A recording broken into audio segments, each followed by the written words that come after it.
Hello my dear students, एक बार फिर से आपका स्वागत है। और आज थोड़ा सा लेट हूँ, हाँ, काम में बिजी था, बट इवन देन फिर भी मुझे जो बच्चों के मैसेजेस मिले तो ऑन डिमांड वीडियो पर आपके लिए लेकर आया हूँ an insight into the Indian constitution and partition. तो इस वीडियो में आपको मिलने वाले हैं कि कॉन्स्टिट्यूशन से रिलेटेड क्वेश्चंस होंगे और कुछ पार्टीशन को लेकर होंगे। तो फर्स्ट क्वेश्चन क्या है, who were the 7 members of the constituent assembly. अगर आपसे 7 मेंबर्स नहीं भी पूछा गया तो जनरली पूछा जा सकता है कि चेयरमैन कौन है, वो भी आपको बता रहा हूँ, अम्बेडकर एज द चेयरमैन।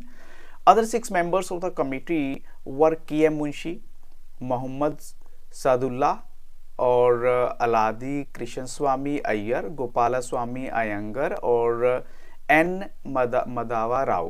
तो ये कुछ एक ऐसे नाम हैं जो आपको माइंड में रखने हैं। इसके अलावा टी कृष्णमचारी जो हैं। अब आपको ये लगेगा कि ये क्वेश्चन मैं क्यों आपको बता रहा हूँ, बिकॉज ये कॉन्स्टिट्यूशन से रिलेटेड क्वेश्चंस की कैटेगरी में 100% आपसे पूछा जा सकता है।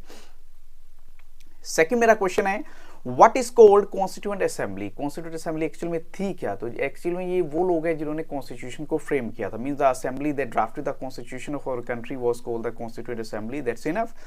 लेकिन जो इंडियन कॉन्स्टिट्यूएंट असेंबली है 299 मेंबर्स। ये नेक्स्ट क्वेश्चन भी बन सकता है, कितने मेंबर थे? 299 मेंबर्स थे। और जो election to elect members of the constituent assembly were held in July 1946।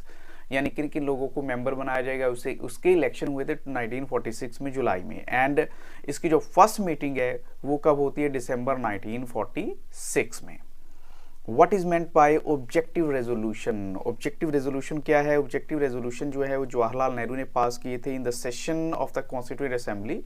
और ये कुछ रेजोल्यूशंस हैं, कुछ आइडियाज हैं। They were some guiding principles that help the our leaders in drafting the constitution. तो इससे हमारे जो लीडर्स हैं उनको कॉन्स्टिट्यूशन को ड्राफ्ट करने में हेल्प मिली। And these principles were that India will be an independent sovereign republic. तो ये बातें माइंड में रखी गई कि इंडिया जो है इंडिपेंडेंट भी होगा, सोवेरीन भी होगा और रिपब्लिक भी होगा। अब आपसे पूछा जा सकता है इंडिपेंडेंट, सोवेरीन और रिपब्लिक का मीनिंग, तो वो आप थोड़ा सा गो थ्रू कर सकते हैं, बिकॉज मैं आपको सरफेस लेवल पे सारे वो कॉन्सेप्ट दे रहा हूँ जो आपको पूछे जा सकते हैं। ऐसे what is meant by rights. Rights क्या होते हैं? राइट इज एसेंशियली एक एंटाइटलमेंट है या एक जस्टिफाइड क्लेम है जो कहते हैं कि हाँ हमारे पास है, क्योंकि हम एक डेमोक्रेटिक कंट्री में रहते हैं। It denotes that, or it denotes what we are entitled to as citizens, as individuals, or as human beings. So it is something that we consider to be due to us, something that the rest of the society must recognize as being a legitimate claim that must be upheld. यानी एक ऐसा claim जो होना चाहिए, follow होना चाहिए। यानी एक ऐसी चीज़ है जो हम सोचते हैं कि हमें हर हाल में मिलनी ही चाहिए। ऐसी क्वेश्चन 5 है, what is the language of the nation. किसी भी नेशन की कोई लैंग्वेज है? अगर हम इंडिया की बात करें तो हम कहेंगे वैसे तो ऑफिशियली इसकी कोई लैंग्वेज नहीं है, फिर भी अगर जनरली देखें तो हिंदी और इंग्लिश को हम अपने ऑफिशियल लैंग्वेज में यूज़ कर सकते हैं, किसी एक पर्टिकुलर लैंग्वेज को नहीं। तो as per article 343 of the Indian constitution, the official language of the country shall be Hindi in Devanagari script. मतलब आर्टिकल की एक कॉन्स्टिट्यूशन ही कहती है कि हमारी जो लैंग्वेज है वो ऑफिशियल लैंग्वेज होनी चाहिए हिंदी इन देवनागरी स्क्रिप्ट के अंदर। ऐसे when did Indian constitution come into effect. Effect में कब आया? 26 जनवरी 1950, क्योंकि उसी दिन से हम अपना रिपब्लिक डे सेलिब्रेट करते हैं। The constitution of India was frame between December 1946 से शुरू होकर कब तक चला? नवंबर 1949 तक। What do you know about the election of the representatives to the Constituent Assembly?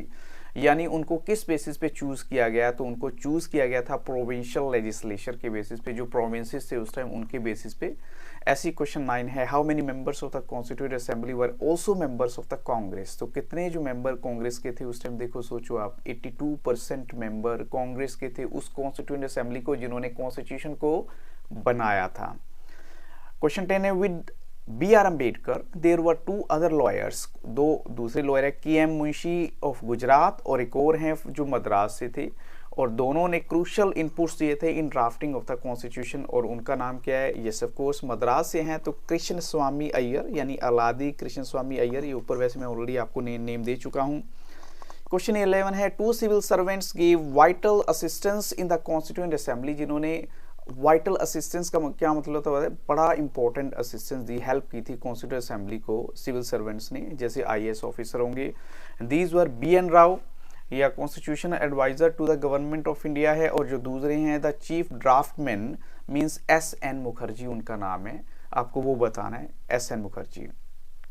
अब किस डेट को ऐसा हुआ, मतलब on dash 1946 Jawaharlal Nehru introduce objective resolution in the constituent assembly, तो 13 दिसंबर 1946, ये आपको डेट माइंड में रखनी है।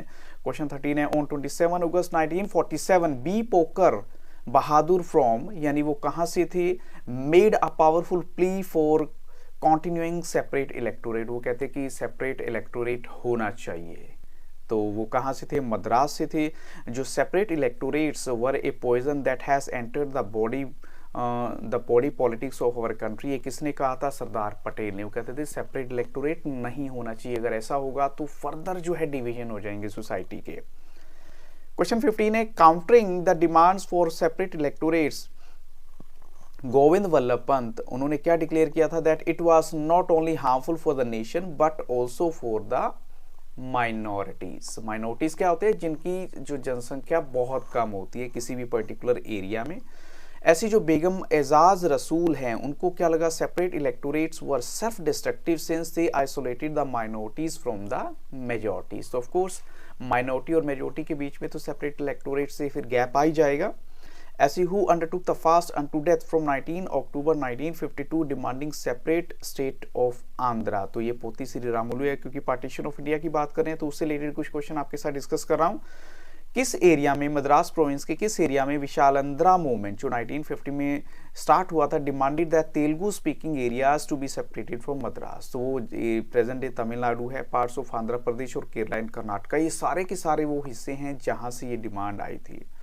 फुल फॉर्म ऑफ NWFP मतलब नॉर्थ वेस्टर्न फ्रंटियर प्रोविंस, ये इसकी फुल फॉर्म है।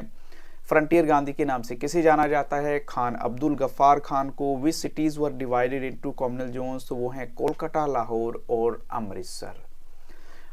How have writers, poets and film maker describe the partition, उन्होंने कहा है डिवीजन ऑफ हार्ट्स।